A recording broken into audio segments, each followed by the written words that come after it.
Imagine waking up to a world where the conveniences you've always taken for granted are suddenly gone. Are you prepared for the next world or economic disaster? In the blink of an eye, life as we know it can change. It could be a natural catastrophe, a financial meltdown, a pandemic, or even a widespread power outage. These are not far-fetched scenarios, but realities that have played out time and again throughout history. Preparedness is not about living in fear or expecting the worst, but about being ready for anything that comes your way. It's about having a plan and the tools to execute it. It's about taking control of your future in a world that feels increasingly unpredictable. How ready are you? Do you have the essentials to survive? Food, water, a stash of cash? Are you prepared to protect your family and property? Surviving a disaster starts with preparation. Let's dive into what you need to start gathering. How long could you feed your family if the grocery stores were suddenly empty? Now, that's a sobering thought, but it's a question we must ask ourselves as we consider the potential for world or economic disasters. In such scenarios, food becomes more than just a daily necessity. It transforms into a precious commodity, a lifeline. Consider this: non-perishable food items are the lifeboats on our Titanic. These are the canned goods, the dried foods, and the long-lasting staples that can sustain us when fresh food is as scarce as hen's teeth. Think canned vegetables, fruits, meats, and soups. Imagine dried beans, rice, pasta, and powdered milk. Envision peanut butter, honey, and other foods that have a long shelf life. But it's not enough to just stockpile these items. Proper storage methods are crucial to ensure longevity. Canned goods should be stored in a cool, dry place, away from extreme temperatures. Dried foods need to be sealed in airtight containers to prevent moisture and insect intrusion. And remember, even non-perishable foods have expiration dates. Regularly rotate your stock to ensure the food remains safe and nutritious to consume. In the direst of times, a well-stocked pantry can make the difference between survival and desperation. It can provide a sense of security and normalcy amidst chaos.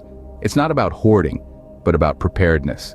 Remember, a well-stocked pantry can make the difference between survival and desperation. Water, the essence of life. Do you have enough to weather a disaster? It's a question that can cause discomfort, but it's vital to ask. Water is the lifeline that sustains us, quenching our thirst, fueling our bodies, and maintaining our hygiene. In times of disaster, it's often the first thing to go. Whether it's a hurricane that contaminates the supply, a drought that dries up our reserves, or a power outage that shuts off pumps, we are all vulnerable to water scarcity. But what does enough water look like? The rule of thumb is 1 gallon per person per day. This covers drinking, cooking, and basic hygiene. It may sound like a lot, but when you consider that the human body can only survive 3 days without water, it becomes clear just how crucial this resource is.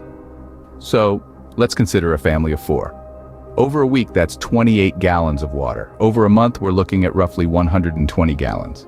It's a daunting number, but remember, water is not a luxury, it's a necessity.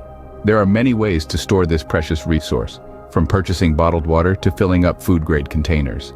Regardless of the method you choose, the key is to start now. Don't wait for the storm clouds to gather or the ground to shake. In times of crisis, water is worth more than gold. Make sure you have enough. In a cashless society, what value does physical money hold in a disaster? It's a question that might seem outdated, even archaic, in our increasingly digital world. But in the face of potential catastrophe, it's a query that could mean the difference between struggle and survival. Imagine a world where the digital banking systems we've come to rely on are no longer functioning. ATMs are out of service. Online banking is inaccessible. In such a scenario, physical money becomes more than just paper and metal.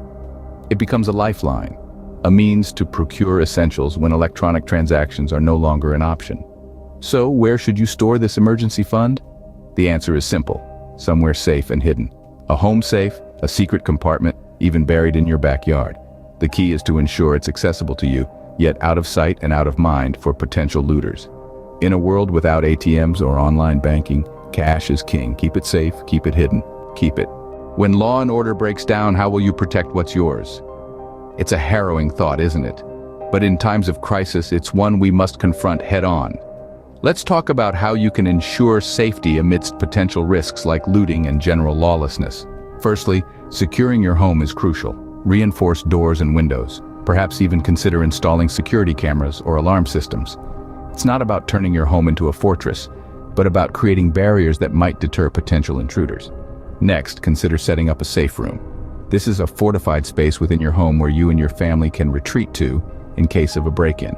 The room should be stocked with necessary supplies like food, water, and first aid kits, and ideally should have a reinforced door and no windows. Now, we're not suggesting you become a martial arts expert overnight, but having basic self-defense knowledge can be highly beneficial. This doesn't just mean physical skills, but also understanding the psychology of a threatening situation. Staying calm, making confident eye contact, and speaking in a firm, loud voice can often deter a potential attacker. And remember, in case of a serious threat, the best course of action is to escape whenever possible. Possessions can be replaced, but your life and the lives of your loved ones can't. So have an evacuation plan ready too. Know the quickest and safest routes out of your home and neighborhood and have a designated safe place to meet up in case you're separated. Lastly, communicate with your neighbors. In times of crisis, communities must stick together. Establishing a neighborhood watch or simply keeping each other informed about any suspicious activities can go a long way in ensuring collective safety. In a world that's unpredictable, being prepared is your best defense. Your safety and the safety of your loved ones is paramount. Do not leave it to chance. Preparedness isn't paranoia, it's prudence. Begin your journey towards readiness today and extend a helping hand by sharing this knowledge with others. It might just save a life. If you found this video helpful, hit the like button and subscribe for more. Remember, the best time to prepare was yesterday, the next best time is now.